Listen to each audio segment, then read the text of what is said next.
আজকে 2nd August Sunday আমরা 4 জনে মিলে বেরিয়ে পড়েছিলাম একটু ছুটির হাওয়া খেতে। তো তোমরা কি রাস্তাটা দেখে চিনতে পারছো এটা কোথায়? এখন তো চিনতেই পেরে গেছো, না চিনতে পারলে এবার তো বুঝতেই পেরে গেছো কোথায় যাচ্ছি। ইয়েস, আমরা গেছিলাম হচ্ছে আজকে লেকে ফ্রেন্ডশিপ ডের দিন একটু ছুটির মেজাজ কাটাতে। আর সেখানে গিয়ে দেখি এত সুন্দর গান বাজনা নাচ সব চলছে।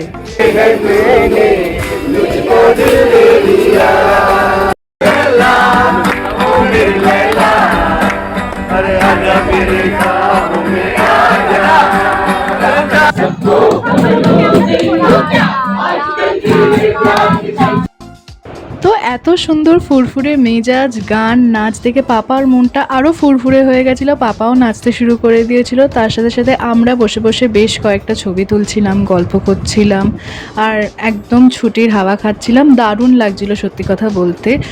আর তার মাঝখানে পাপা আবার এক্সারসাইজও করতে শুরু করে দিল। তো ততক্ষণে আমরা আরও কয়েকটা ছবি তুলে নিলাম। এইভাবেই কাটছিল, দারুণ ওয়েদার ছিল, দারুণ সিনারি ছিল, আমার তো বেশ ভালো কাটছিল।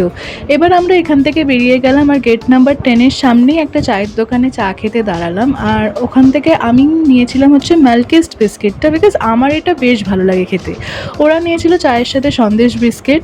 আর এই রবিবারের সকালে চা দিয়ে বিস্কিট অসাধারণ কম্বিনেশন। তারপর গাড়িটা রেখে আমি আর পাপা স্কুটি করে চলে এলাম হচ্ছে বাড়ি। আর বাড়ি এসে দারুণ একটা রবিবারের ব্রেকফাস্ট ছিল, মায়ের হাতের লুচি আর আলুর দম। এর চেয়ে ভালো ব্রেকফাস্ট হতেই পারে না। তারপর দুপুরবেলার দিকে দাদা আর পাপা মিলে রথটাকে প্যাক করে আবার রেখে দিয়ে এলো হচ্ছে বৈঠকখানা ঘরে, আবার নেক্সট বছরের অপেক্ষা। তারপর বিকেলবেলার দিকে আমি রেডি হচ্ছিলাম একটা স্পেশাল ইভেন্টের জন্য। আমি কিছু বলবো না, তোমরা যদি গেস করতে পারো তাহলে তোমরা কমেন্টে জানাতেই পারো, এটা সিক্রেট থাক। তো যাই হোক, আজকের এই মিনি ব্লগটা যদি তোমাদের পছন্দ হয়ে গিয়ে থাকে তাহলে প্লিজ লাইক করে দিও, সাবস্ক্রাইব করে দিও। আবার তোমাদের সাথে দেখা হচ্ছে নেক্সট ব্লগে। বাই।